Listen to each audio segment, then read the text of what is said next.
Whoa, now everybody, I am your host, Lambo Drew, and you are now tuned into another edition of Finance Fridays. Shout out to each and every single one of you and Finance Fridays and y'all tapping in to be able to go on ahead and experience this wonderful atmosphere, man, that we usually have each and every single Friday, man, right here, man, on the Leverage Show. Especially when I get a chance to go ahead and get a hold of you guys and talk about some great things, especially, man, anything financial. That's what the Leverage Show is here for. We're here to make sure that you guys are continuously getting what you need to continuously to keep going to the next level by any means necessary. For those who definitely know, I have definitely poured out a lot of great, wonderful knowledge and wisdom from over the last two shows, Tuesday night and Thursday night. If you did not get a chance to go on ahead and catch that, hopefully you did get a chance to catch that. I'm telling you what, Tuesday and Thursday night was definitely none short of me really pushing you and motivating you to get to that next level by any means necessary. Again, Tuesday night was, man, were you still motivated by the mission, right? And if you missed that, please go back, recatch that recap, because that one right there definitely went on ahead and was able to hit home a lot for so many people. And then last night, I got a chance to break open a really great book, man. If you guys didn't get a chance to go ahead and check it out, 8 Ways to Be 10 Times Better by my guy, our friend to the show, Coach Rashid Hill, as well as Grant Cardone's The 10X Rules, the difference between success and failure, reading those quotes as well. Again, it was an amazing time. We turned around. We were able to go ahead and pour into you guys so that way you're leveling up on a whole nother level. And that's what we are here for, making sure that you're leveling up on a whole nother level, especially for this new year. Again, you're in the second quarter of this new year. Let's make sure that whatever that you're doing, you're putting your 100% all into it, because that's what we truly desire here on the Leverage Show, as well as the Leverage Show family, that to make sure that you are giving your 100% all, and life is being able to kind of give back to you what we put into it. So I wanted today start with something that I really seen and that really kind of blew my mind, that I don't know if you guys seen this or not. And if you didn't, I want to make sure that we bring it up while we're here on the Leverage Show. Okay. Here we go. It is definitely loading this up now. That I thought was something like, you gotta be insane. Here we go. Look at this. This is good. Then we get right here. We're going right into it. We're deep diving right in it. I'll get to the comments in a minute. Don't worry about it. So you guys will see. But look at this. Bank of America must face an overdraft fee refund lawsuit. Do you guys see this? This is something, man, that blew my mind. This is something that it affects so many other things, man, as well. And we will get on some other things as well. But Bank of America must face a lawsuit claiming it reneged on a promise to refund overdraft fees to customers facing financial hardship because of COVID-19 pandemic.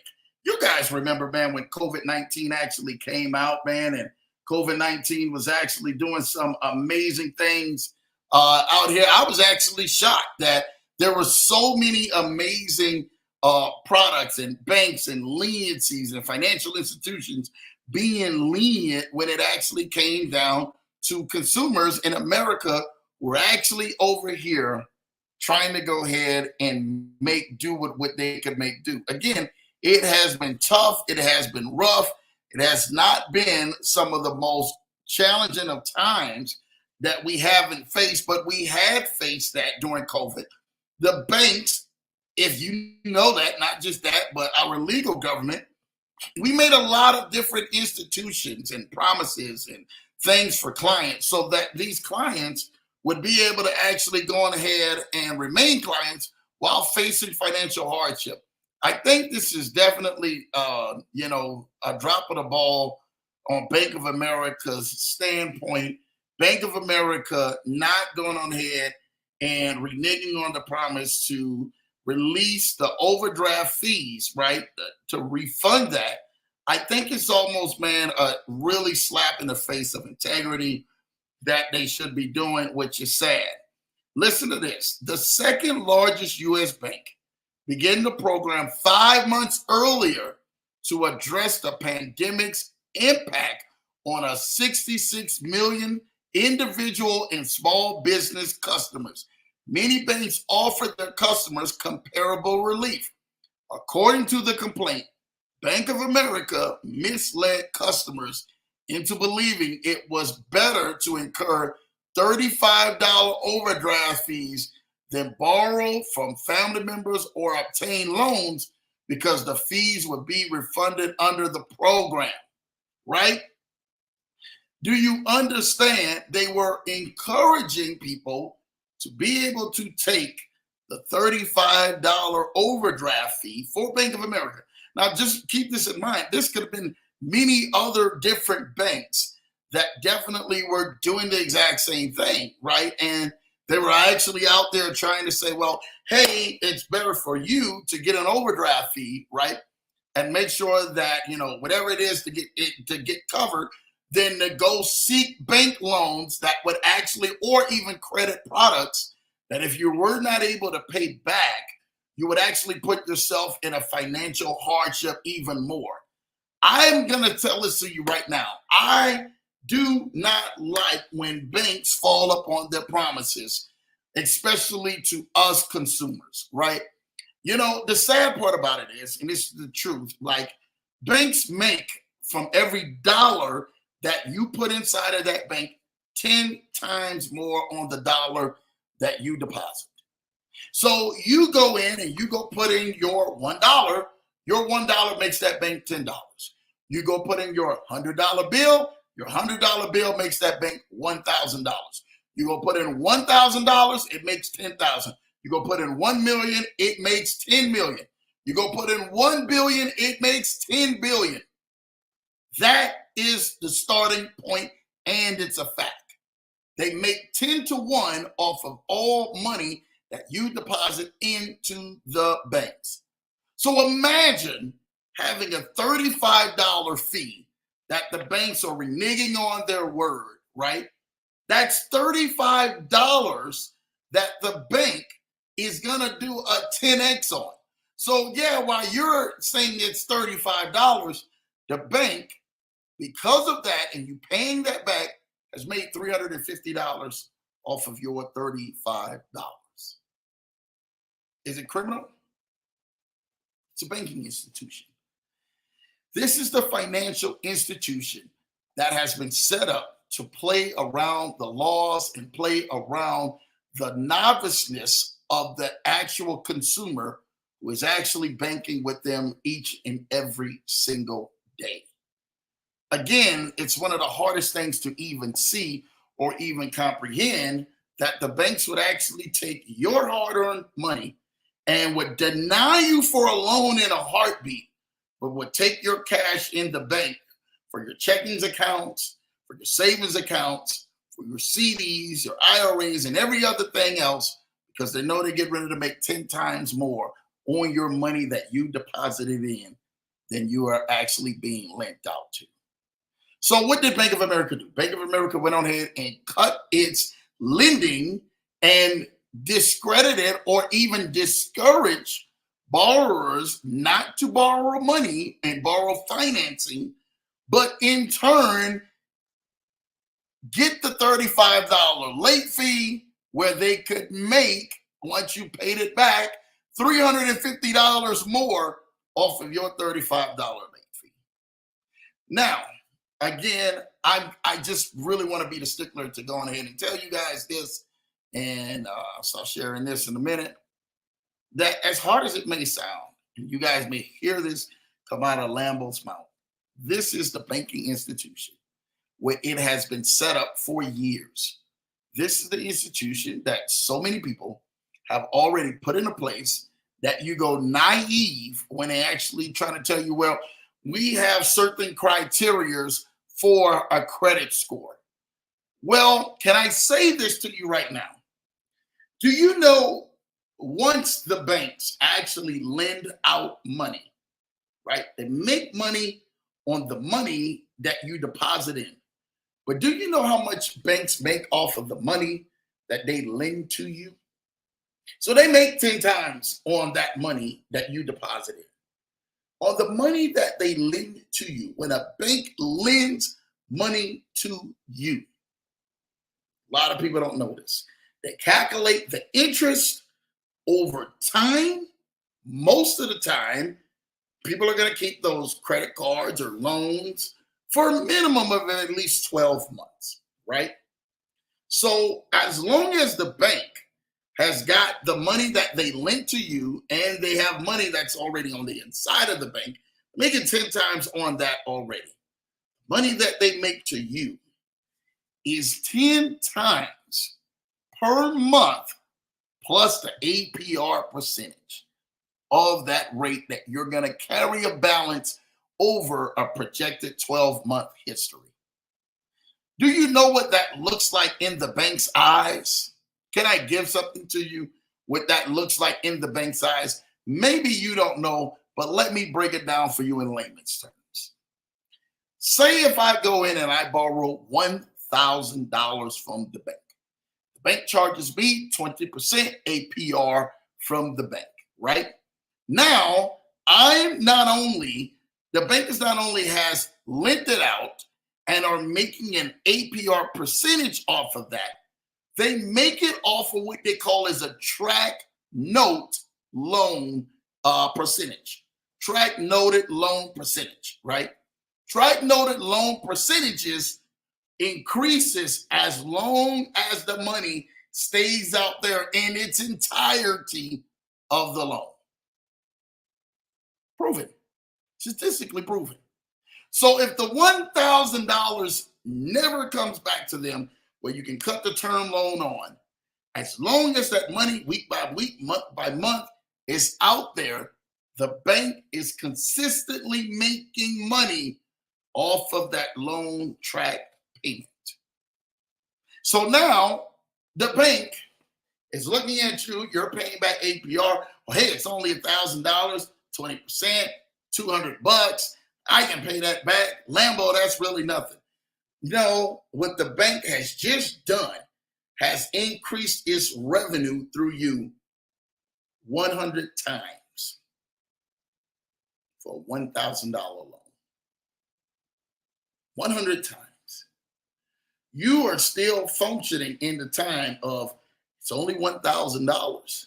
And the banks are saying, as long as they keep it out there, as long as they keep borrowing this money, we have just increased our revenue off of that loaned out dollar 100 times more. Not 10 times more, 100 times more, plus the APR percentage. I cannot even imagine when you look at this in its entirety. That's why the bank can actually give an inflated overall revenue or an inflated overall, gross revenue of that bank, because they know for a fact of what that bank is worth off of the money that is lent out, rather the money that is actually taking in, that they traded on a highest level, right? On the inside, or actually have made their net worth 100 times more than what is actually stated on the company's revenue. Do you understand that banks work on a way of lending out money, but also taking off money that is no longer paid back? It's called a debt charge, a debt dismissal, right? And any time that they would take a loss on a defaulted payment, it automatically is cut within the deficit, and they automatically are credited, not deficit, credited money to the bank.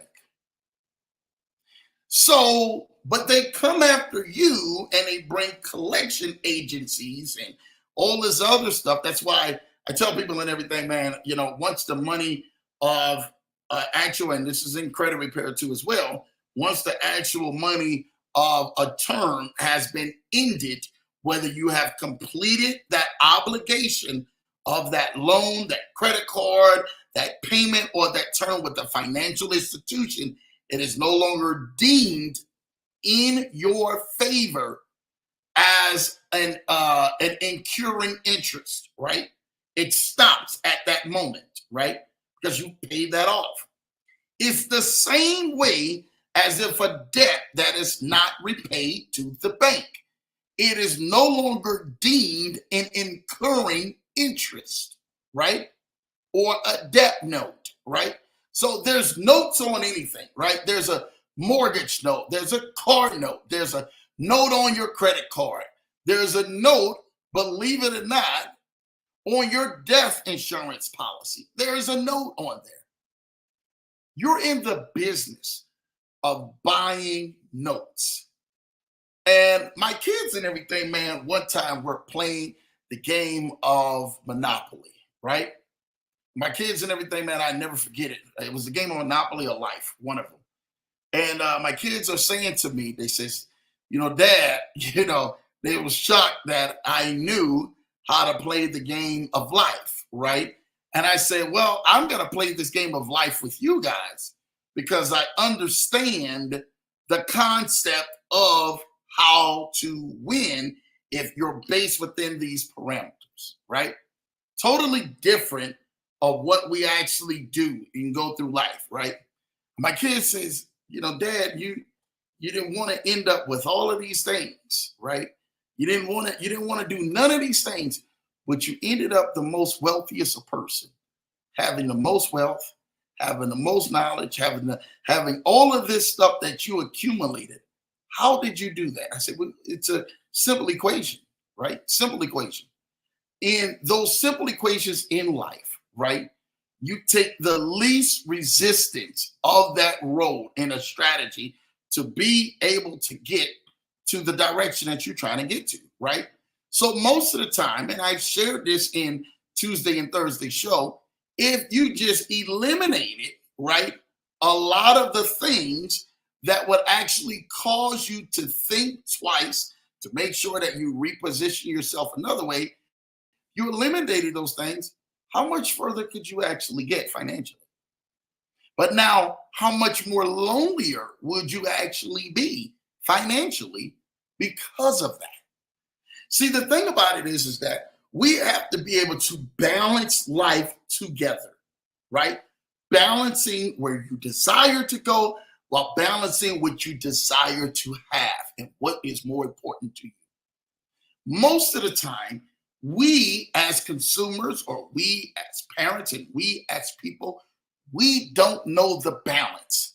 So the equation is always lopsided. It's almost like having a scale. Have you ever seen a scale? You put too much weight on the scale, this side goes down, that side goes up because it's unbalanced. And if you put too much weight on the opposite side, it goes the opposite way. But if you put the right amount of weight on each side, the scales balance out. That's how your life has to be. Your life has to be filled with balance between the two, right? You should enjoy the moments with the amazing people that make your life what it is today and that you enjoy doing life with. But you should be also balanced in reaching your goals, your prosperity, your potential, and all the things that you need to do to continuously getting you to the next level where you're able to live life comfortable and able to live life stress-free. I get it. I understand. For most people, when they're actually going through life and they're going through the rigmaroles, they're like, man, Lambo, I'm trying, brother. I really am trying. I'm trying to balance, my home life. I'm trying to balance my job life. I'm trying to balance my business. I'm trying to balance the relationships that I have around me without losing anything. Can I say something to you? You are not a juggling artist, my friend. What you are is you are master of your craft. You are master of the ability to juggle what God has given to you in the possession for you, but also reaching towards what he has shown you in a vision that allows you to go to your next levels, to open up many opportunities for so many other people. That, my friend, makes you a winner. You know, early today, before I started the show, I do meetings and get a chance to talk to so many people throughout my day. But I got a chance to talk to a gentleman. He says, Lambo, man, I really want to thank you, because at the time, man, you helped me fix my credit. You got my credit right, and I was able to really do some amazing things. And he says, I had so much stuff coming at me that I couldn't say no. And so I took on more debt than I could handle, right? And when he said that, he says, Lambo, I couldn't no longer balance it out. So I had to file bankruptcy. I said, well, man, you know, the same way that we were able to take care of you back then. And I remember his score. I remember that like yesterday. His score went from maybe a 400, I think it was a 490, 480, 490. All the way when we finished the score, he was at a 735, 740. That was in like a matter of a couple of months, right? That's when you could do credit repair. And man, we were cleaning files in 30 days, man.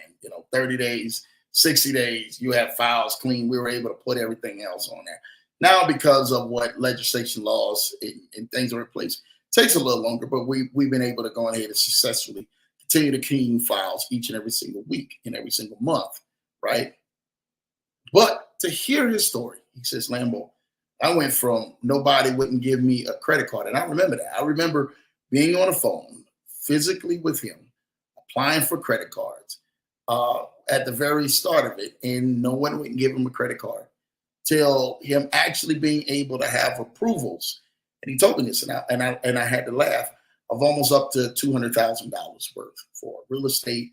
And that was just one approval for the real estate, and not all the other approvals for the bank loans, credit cards, and everything else. I started rolling in the lines of credit because he was able to get his credit done and worked on, fixed. Most of the time in life, that's what happens to us. We become in the balancing act or the masters of our craft of being where we're at. You master the position you are at right now until you're able to get to the next level, so that those doors can open up for you, and then you master the next level. And it's a stepping stone process. A lot of people, man, they may not hear this. They may be like, man, Lambo, you really, man, really mark it up my alley, man, in the Finance Fridays today. I really wasn't trying to look to hear this. I was trying to look for all the financial gossip in the news, when the biggest financial news is your financial news. How are you going to navigate yourself and your family to victory? How are you going to navigate yourself to the next chapter where you are producing consistent wins out of this? Remember, I told you on the previous episode, I said, listen, I just don't want you guys to win. I want you guys to win big, win consistently. When does the winning go back into your favor? When does it shift back to you? When do you officially say, you know what, Lambo, you're right. It's time for me to start winning. The balance of my life is fully equal now. It's fully balanced. But I still got these things on the financial side that I'm really top heavy on, that I need balancing out. When do you start to win? And win to the fact that you're able to win in a consistent basis. When are you able to do that?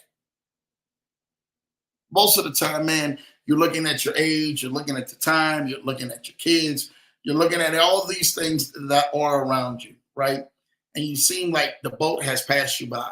And I can honestly say the boat hasn't passed you by. The boat and everything, man, has slowed up just enough for for you to take that second leap to jump on that boat. But you're going to have to jump. You're saying to yourself, if I ever get rescued out of this, I'll never go back. Remember, a lot of these financial tips that we talk about is a mindset. So it's not only that you won't go back, it's a mindset of why you won't go back. Give me a great definition of what won't bring you back into financial burdenship and financial dependency of actually having other things to bail you out. Can I give something to somebody who's out there who's listening on the sound of my voice? If you're waiting for a bailout plan, you are the bailout plan, my friend. You're waiting for your bailout plan. You're waiting for the government. You're waiting for your job and your neighbors and your loved ones and the people around you to take a look at your circumstances and say, I need a bailout. Could you help me out? No, my friend, you are the bailout plan. You have to put the plans and the right decisions in place and begin to make the moves in life that afford you the opportunity to win. The reason why you're not winning and winning on the fashion that you're winning is because you're not capitalizing on the God-given opportunities that are placed in front of your face and that are placed within your hands each and every single day. For a man or a woman to provide for the family is one thing. But for you to provide for your dreams, your visions, your goals, and the things that God has placed on the inside of you, that's a totally different thing. That, my friend, is based solely and objectively onto your shoulders. Listen, I want everybody to win. Everybody that comes into my presence, everybody that I talk with, everybody that I partner with, everybody that I literally am connected with some sort of fashion throughout my journey, I want you to win. But I can't win for you. I'm sorry. You're going to have to do it yourself. As a team, we can do it together. But mentally, as a person and motivated by your mission, you, my friend, have to begin to win by yourself first before you can bring anyone to that team that allows you to win together. If you can't see yourself winning and everything, man, by yourself, how in the world are you going to bring value to someone who is winning as a team? You have to be just as strong as the parts that the other person is not as strong with so that you guys can win together. That's how life is. That's how most people, we get into marriages and we get into relationships. We get into all of these things and we believe that our weaknesses should be the other person's strength and their weaknesses should be our strength. And we believe that we are literally coinciding with each other and we make up what the other person is in a deficit with or what they lack with. I get it. But can I tell you something? Your strengths don't complement their weaknesses more than their weaknesses complement your strengths.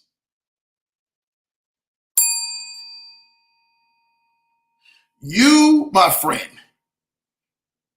have to become stronger in those areas that you are not as dominant in and not as so much winning in. You, my friend, have to begin to challenge yourself to become better in every aspect of you. That's how you become a better you to the person that you are connected with or the partnership that you are tied together with. You become a better you when you start becoming a better you holistically, right? In its entirety, saying, you know what? I suck in these areas. I lack in these areas. I'm literally not as dominant in these areas. I need to do something to help change that. And then you become that you once lacked. You become stronger. You become dominant. That's like if a person, right? Shout out to Kobe Bryant, sits over my shoulder, right? The one thing they said about Kobe Bryant, they said, man, Kobe, he's amazing. I mean, he can pass, he can shoot, he can do this. Kobe was right-handed. People don't know Kobe worked more on his left hand than he did his right hand. And there was games that Kobe would do the whole entire game, shooting the entire game left-handed. And it was making shots like it was effortlessly, making dunks and going to the left and doing stuff that was just effortlessly with him. And people couldn't understand that for the likes of him. Like, is there anything to stop this guy? We know how dominant he is to the right hand. But now you're meaning to tell me that he's more dominant with his left than he is with his right? How are we going to stop this? What are we going to do to stop this? That should be your mentality when you get to life. And when it comes to financial decisions, and when it comes to you getting to that next level, you saying to yourself, hey, I am balancing myself in the areas that I am weak at, whether it's marriage, relationship, business, whether it's me internally putting together with inside of me all the things that lack and are inadequate for me performing at my highest level. What am I going to do? Where am I going to go? You know, there is something that the end of this month that Lambo is getting the opportunity to do. And I'm so thankful that, people are definitely saying, Lambo, we're waking up. We're waking up to what you're saying, what you're doing, how you're moving. We're waking up because you're challenging us to be a better us. And I decided with a great friend of mine to let them know, like, hey, we're going to go do this. And he says, well, Lambo, give me the right time. Give me the right day. Okay, cool. Let's go. This will be the day. So we decided to go make a trip to go sit down and learn from one of the best and doing what they do in the trading aspect side of that. Doesn't mean Lambo doesn't know how to trade. Lambo doesn't understand the whole logistics of trading. Trust me, I understand it well. I've been doing this, been in this game, man, for over 20 years now when it comes to that. But it's the fact that he wanted to do it because he wanted to learn it rather than depending on someone else. Can I say something to you out there?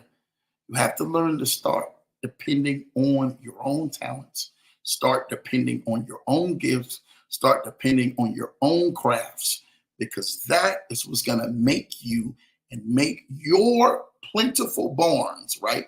Your baskets, your storehouses, your banks, all of that stuff, man, that you actually call your currency. That's what's going to help increase that. Once you take the knowledge to helping learn something that will increase your revenue. I get it. Most people, man, when they come to see Lambo and he says, Lambo, hey, man, I got this going on. I got that going on. I got this going on. I got that going on.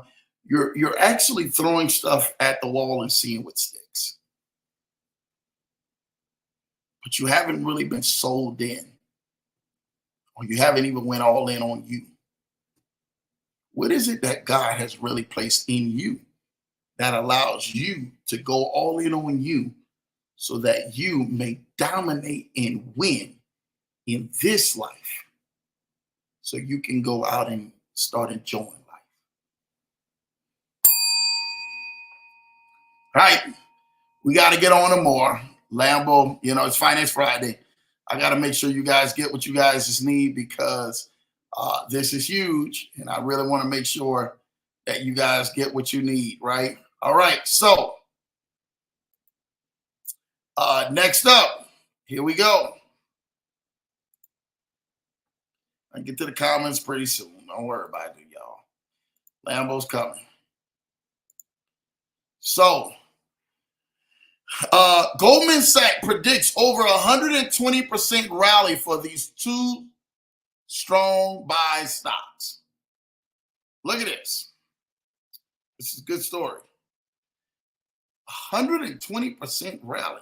You mean to tell me somebody could 10x their account with what I'm getting ready to get to y'all? Are you kidding me? 120% rally? Oh my goodness. So, even in a brief fall this week, the markets are showing strength. The S&P 500 climbing 8%. I mean, all the markets are up. Like this week, it's in freaking insane what's going on, like in the markets. And I would love to show you that table real quick. S&P is up to 5,213. The Dow is up to 38,979. NASDAQ is up 16,285. The Russell is up 2,069. Crude oil is up $87 a barrel. Gold is up $2,344, which gold definitely started going up amazingly. So I got to put that up to you guys so you guys understand that. That is huge, right?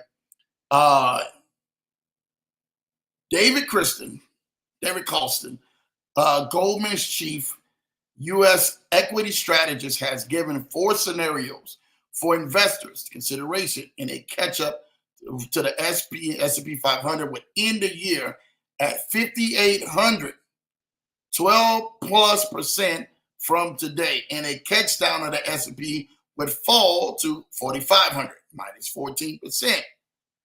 Continue the mega cap exceptionalism would lift to 6,000, a plus 15%.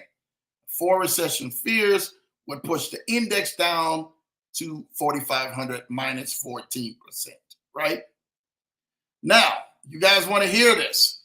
The 2 that they are looking into that you guys want to hear is Olema Pharmaceuticals, OLMA. OLMA is the ticker symbol. OLMA is the ticker symbol for Olema Pharma, a medical research firm working at the clinical stage to focus on discovery, development, commercialization of new therapies specifically targeted at women's cancers. Olema has research pipeline built around a leading drug candidate, OP-1250, right, which is under investigation in 6 separate research tracks. Of these, 5 are at the clinical trial stage. So this is something that is very pivotal, that is getting ready to get released. OLMA, Olema Pharmaceuticals, will look like it will be one of the ones that Goldman Sachs is picking to project over a 120% return this year, right? Olema Pharmaceuticals, ticker symbol OLMA, right?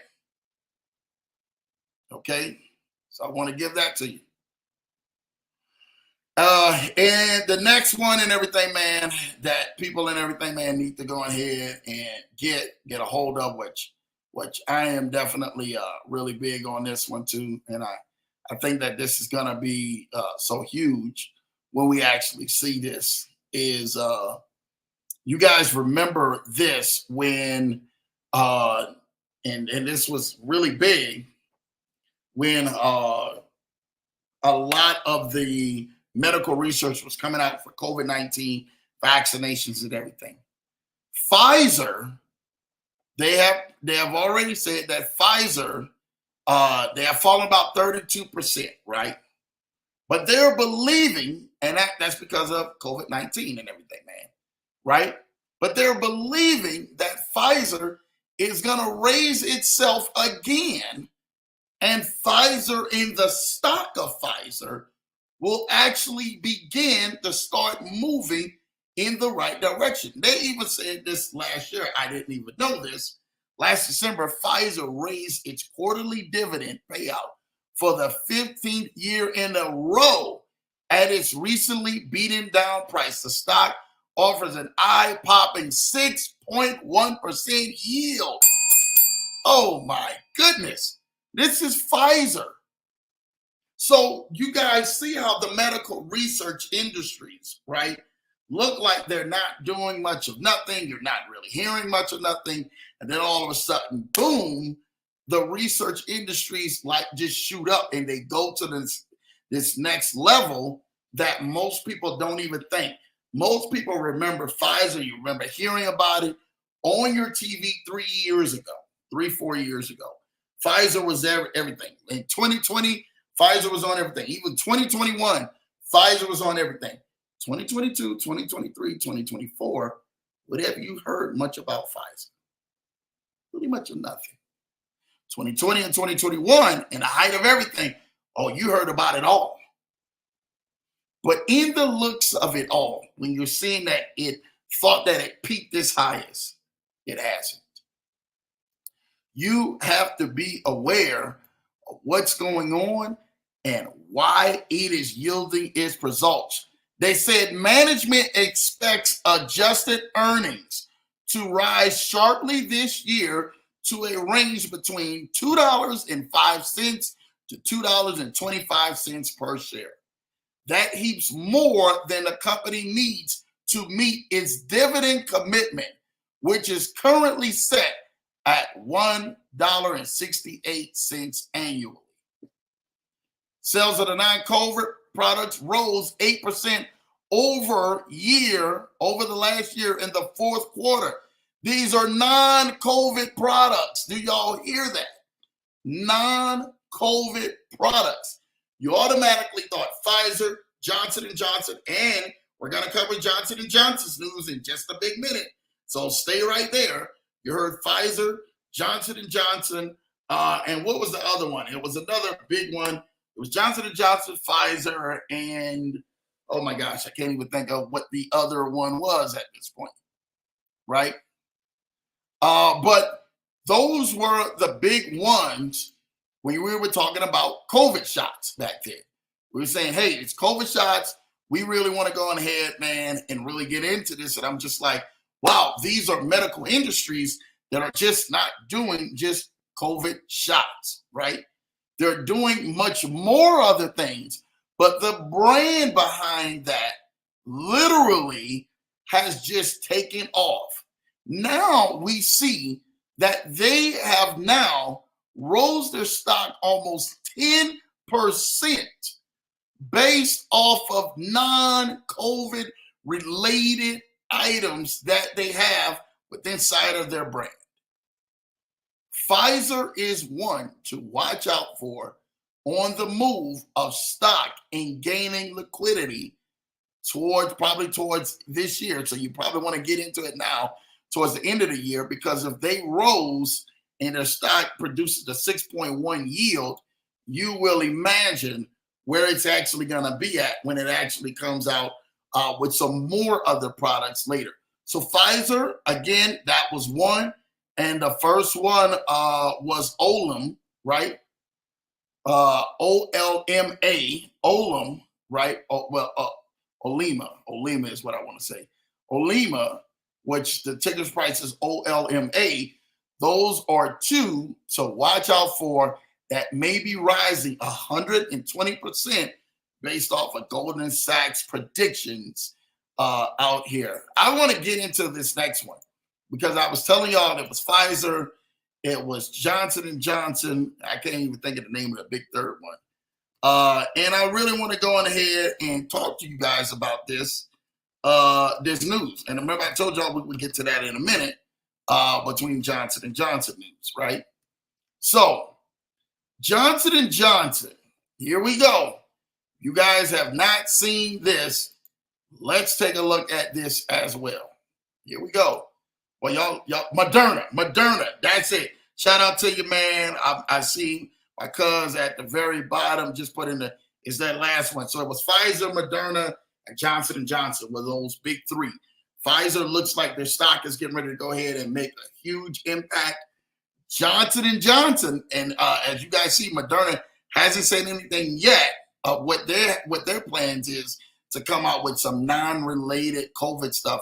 But let's look at Johnson & Johnson's news. I don't know if you guys got a chance to see this. I'm excited to show you guys this one so we can go on ahead and get this right. Look at this. Johnson & Johnson to buy Shockwave Medical in a $13.1 billion deal. Oh, my goodness. You mean to tell me, like, so I'm just giving something out here to you guys, right? There is so much money and so many things that are really like moving around and surfacing around each other. So while you guys are watching, and I get it, you guys, a lot of crypto people, man, they watch my show. They're like, Lambo, we can't wait to talk about crypto. We can't wait to talk about the markets. There are so many other things that are happening around you that you want to be aware of that is happening around you, right? Like I told you guys about, Bank of America being in the lawsuit because of overdraft fees. I talked with you guys about those two stocks that are actually looking to do 120% return with from Goldman Sachs' chief strategist, right? Now I'm talking about all of this stuff ties into each other. Now I'm telling you guys about Johnson & Johnson in the middle of a $13.1 billion deal to buy Shockwave Medical, right? So a lot of people, man, are probably trying to figure out, like, okay, Lambo, where is this going with us, right? What is this about us, right? So Johnson & Johnson, let's continue to this thing. Let's get this right. They're buying Shockwave Medical Devices Company, right? To acquire Shockwave Medical and an all-cash deal with an enterprise valued at $13 billion in a move, look at this, in a move that will boost its share of the market for medical devices to treat heart disease. Johnson & Johnson is now you guys can look at Johnson & Johnson as the baby powder, right? Putting on the lotion and putting on all of this stuff. Then you see Johnson & Johnson jumped in to the game when COVID actually came out really big and helping produce the shots with Pfizer, Moderna, and Johnson & Johnson, right? They jumped into that game really big in helping produce that, right? Listen to this. Now they're into the game of acquiring, right, Shockwave, a medical company, a medical device company, right, that treats heart disease. Listen to this. Under the terms of the deal, Johnson & Johnson, right, which stock right now is only at a minus 0.15%, will pay $335 a share in cash, equal to a 4.7% premium over Shockwave's, which Shockwave's right now closing price is at 2.14%, closing price at $300 and almost $20. The deal was first reported by the Wall Street Journal late March that this would happen. The deal will bolster Johnson & Johnson's position, right, in cardiovascular intervention, and it's helped to shift into higher growth markets. The company said in a joint agreement in Santa Clara, California, based Shockwaves, which was founded in 2009, makes technology to treat coronary artery disease and CAD and another peripheral artery disease, PAD. I just know it as PAD. The company's main technology is intravascular, I'm not even getting ready to say it, IVL is what it's called. A technology that treats CAD and PAD, right? You mean to tell me that Johnson & Johnson has acquired a deal for $13.1 billion to go into the aspect of what it actually takes to treat heart and anything of a heart disease or any type of heart issues with heart patients. This is huge technology on the verge of literally shaping what Johnson & Johnson has already built over the years as an empire, right? Listen to this. The company announced that its acquisition in November of 2022 for $16.6 billion in cash in stock. And it unveiled its purchase in late November for $223 for $400 million, right? So they already started putting in out of that $16.6 billion. They went on ahead and put in $400 million. The acquisition of Shockwave together, right, with Ab and Lam complements Johnson & Johnson's established global leadership position, right, in electrophysiology through Biosense Webster building a highly differentiated cardiovascular portfolio. Johnson & Johnson executive told Analysis on a call to discuss this deal. The deal is expected to boost sales and operating margin for J&J and JJ and MedTech unit, although it will dilute and adjust per share earnings by about 10% in 2024 and about 17 cents in 2025. The deal is expected to close mid-year. Do you understand? I just got something to say about this. This is huge when we actually start talking about innovating in businesses that are innovating themselves with partnerships to really help out in the medical space. When a lot of these businesses start shifting, you guys seen Amazon shift. Amazon, when it first started off, was slinging CDs and slinging books. That was it. Then all of a sudden, you see Amazon has shifted into a whole nother gear. They're no longer slinging used CDs and books. Go on Amazon right now. Amazon and Jeff Bezos, he's probably one of the wealthiest men in the entire world. Why? They got innovative and started shifting into the things and into the markets that were able to help people and stabilize people for the longevity. Johnson & Johnson has already had a brand with itself. They've been able to do things for years. They've established themselves. But what haven't they done? Now, when they start talking about getting into things, into the longevity of things, they're starting to say, well, how can we go on ahead and expand our brand even more? And our impact and our logo in this family history a little bit more. Let's go into this medical field. Let's do something into this innovative side that our names will be forever embedded, but we're increasing our net worth. Are you looking for the big power buys? Are you looking for the power partnerships or the power networking? What are you looking for? That will be a key to helping you get to your next level. I promise you what I know.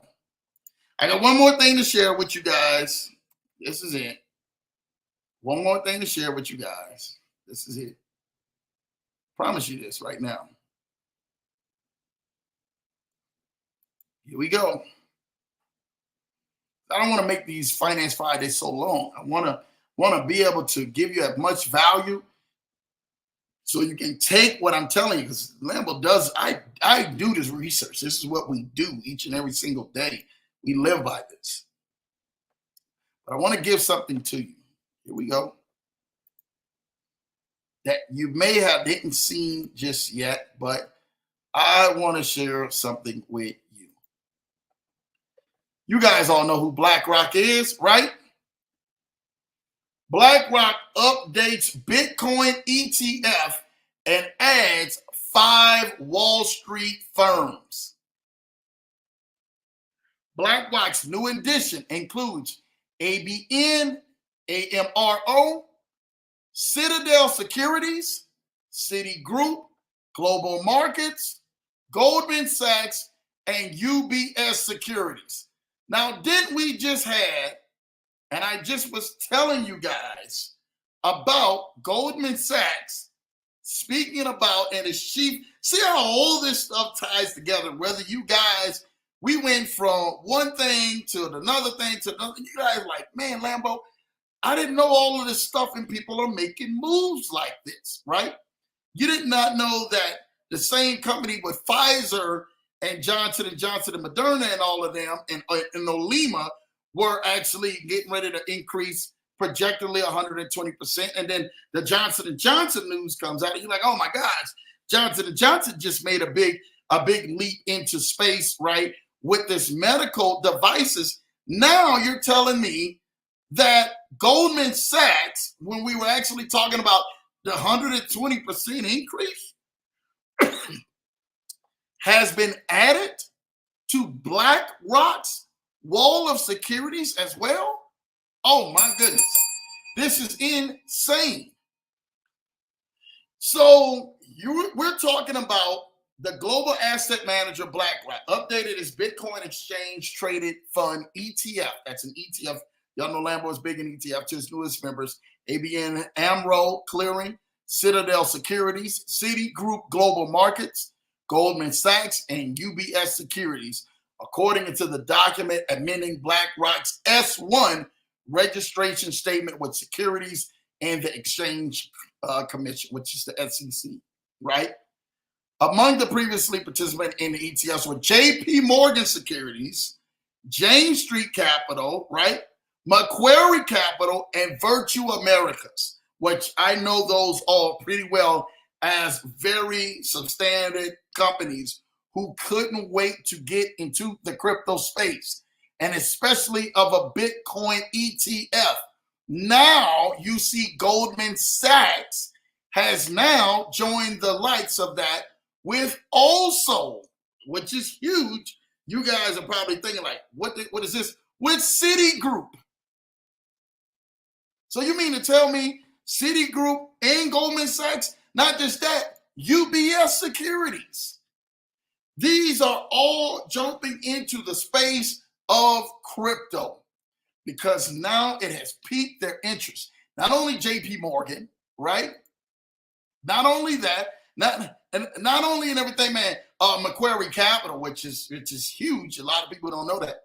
But now you're having Citigroup and Goldman Sachs jumping in and UBS Securities jumping in. Oh my God. What are we getting ready to do? And Citadel. People don't know how big that is. We're all jumping on backs of the crypto in ETFs. You guys want to be a part of this, even though you guys may start seeing the pullback. And I told you guys on a week or two ago that they would be a pullback in crypto just a little bit, right? I told you. We spoke about that.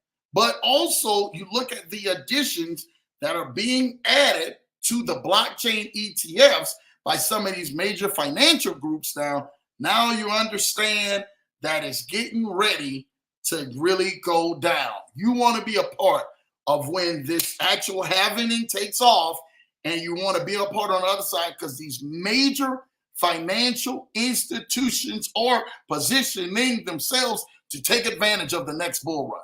And where are you going to be at when this bull run happens? I just read to you what BlackRock is doing. You guys know who BlackRock is. One of the largest investment, really private and unprivate groups that are here in the entire world has now just added 5 new Wall Street firms to its ETFs sharing page. I just really wanted to go ahead and bring that value today. Let's take a look real quick at where we see Bitcoin now is. I haven't looked at this, but let's see where we're at now. Not Bitcoin Rodney. I know Bitcoin Rodney. Shout out to Bitcoin Rodney and everything, man. We already know this. But let's see. Bitcoin now is at 67,000. Look at this. Let's go ahead and just take a quick look at this. Bitcoin now is at 67,000, right? 993, right? 67,993. you guys remember, let's just go 5 days ago, Bitcoin was at almost 72,000 or $71,255. Let's go, we can go almost a month ago. Bitcoin was at its highest at 73,000. So a little pullback from Bitcoin. It's at, again, right now, man, like I told you, it's at that $67,993 phase. You guys are seeing that. I told you guys that it would be pulling back, but with the position of BlackRock adding the trading companies to the ETFs brings a total different position. So you guys definitely want to take full advantage of that because we are excited about that. So yeah, let's go. Let's make that happen. That's what it is. Wanted just to point that out. So remember, Bitcoin starts to run. A lot of things starts running behind Bitcoin. That's what allows the markets to start moving. That's what allows a lot of the other smaller coins and smaller, different things to start moving as well and moving behind that because of what Bitcoin is actually doing. So again, a little pullback, but companies are positioning themselves on the flip side of that so that they can take advantage of that bull run. So shout out to you guys and everything for that. Really wanted to point that out to you guys, let you guys know that we are definitely seeing that in his actions, man. So let's get into the chats, man, real quick, man, show y'all some love. Wanted to bring, man, that wonderful knowledge and information to you guys so you guys are strategically positioning yourselves to prosper and win this year. Shout out to my guy Issa's in the building. Thank you, Issa, man, for joining in. My wife, he says, hi, everyone. Shout out to her, man. Happy Friday. Thank y'all for definitely joining in, man. Issa showing love to Mrs. Johnson. Shout out to Issa in the building. QDP is in the building, man. Happy Friday, everybody, man. Issa showing love to QDP, man. Showing love. I love that. QDP showing love to Issa. Great to see you. My wife is showing love to Issa. You already know what time it is, man. We loving to see that. I cannot wait to be my own bank. I think we all are definitely not waiting to be our own banks, especially after what the game the banks are playing. QDP says, man, I agree. I see. Let's go. Champ is in the building. Happy Finance Friday, Champ. Thank you, Champ. QDP says, hello, Lamayan. That's what we love. Money is in the building. Shout out to you, man. QDP says, let's remember to hit that like button. Yes, let's please hit the like button that's in here. Definitely. We're going ahead and increase the algorithm. Yes, it was. It was called Life. Yes, that's what was playing with the kids. Life, man. And I was definitely kicking their butt in life, man. It was like, Daddy, I didn't even know you could get down. Hey, takes a strategy, but hey, the strategy works if you work it right. Issa showing love to Money, man. Shout out to you. My guy Teddy in the building says, Teach Bro. Thank you, Teddy, man, for definitely popping in here showing love. He's speaking the truth. That's what I really wanted to do, just speak the truth and show you guys some love, man, and continue to keep moving that forward, man. QDP says, man, hello, Money. Thank you so much for that. My guy, Big Anthony Loach, is in the building. Says, what's up, Lambo, man? Y'all make sure y'all guys go like and subscribe, man, and follow my guy Anthony DeLoach in his channel. He's really killing the game and making some big things happen.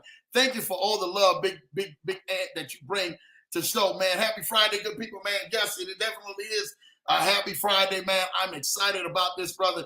This to continue to keep pouring into you guys' life. That's what Lambo does best, man, and really appreciate all you do. Thank you for that, Big Ant, man. Truly appreciate you. We got to make this thing happen and make it big happen with this network. You already know what I'm talking about. My cuz is in the building. Shout out to you, cuz. I see you in the building, man, showing love. What's up, Leverage Show family? You already know what time it is, man. Mrs. Johnson, I see Anthony, Money, QDP, Young Cuz, how are y'all, man? They all doing good, man. Shout out to you. Moderna, that's when I caught that. Boom, I had popped that in, man. The moment you had said, I was like, man, that popped right up, man, to me, and I was able to do that, man. Thank you for that, cuz, man. Larry the Lion, Seeker of Knowledge, is in the building, man. Taking care of that staff, man. Shout out to you, man. Thank you for definitely tapping in, man. Hopefully, man, DC is actually treating you real well out there, brother. All right. QDP, man, says hello. Thank you, QDP, man, for that. Definitely for shopping in here, man. My baby says, man, Errol, Mr. DeLoach, my bro Larry, happy Friday. Shout out to you guys all. Loving to see that. My guy, Terrence Peterson, T-Bags, is in the building. Terrence Peterson checking in. Love the content, Lambo. Keep it coming, man. I'm definitely doing that, man. Appreciate you guys, man. Appreciate all the love, man. Truly, truly, truly. That's what I'm here for, man, to keep making it happen and making sure we are producing everything we need to keep you guys going to the next level by any means necessary. Listen, I really want to thank and appreciate you guys today. Again, wanted to give you guys an hour. I understand it's lunch break time. We want to make sure that these Finance Fridays have a lot of great information and that are impactful, that are insightful, and very enlightening and encouragement to making sure that you make the very best financial decisions that you need to make while hearing the financial news, which is actually out there. I love you guys, man. Have an amazing weekend. Again, go pour into yourself. Go invest into yourself, because that's what we are here for, to making sure that you get what you need so you can continue to grow your journey and grow your life to the next level. Listen, I will be back here, right back here next week, Tuesday and Thursday night at 8 p.m. Eastern, 7 p.m. Central, right back here on The Leverage Show, being able to help you guys out and help navigate you guys in your journey. You don't want to miss that, man, because we're definitely bringing the heat next week, just like we bought this week. Make sure you go back and check out the replays this week of the content that we dropped Tuesday and Thursday night as well, right here on The Leverage Show. It's been an honor to actually spend this hour of power on this lunch break time with you, with your boy Lambo Drew, man. Thank you, Leverage Show family. Truly appreciate y'all. Y'all have a great, amazing, and safe week, and I will see y'all right back here next week on The Leverage Show. Take care, you guys. God bless, and I'm out of here. Till next time.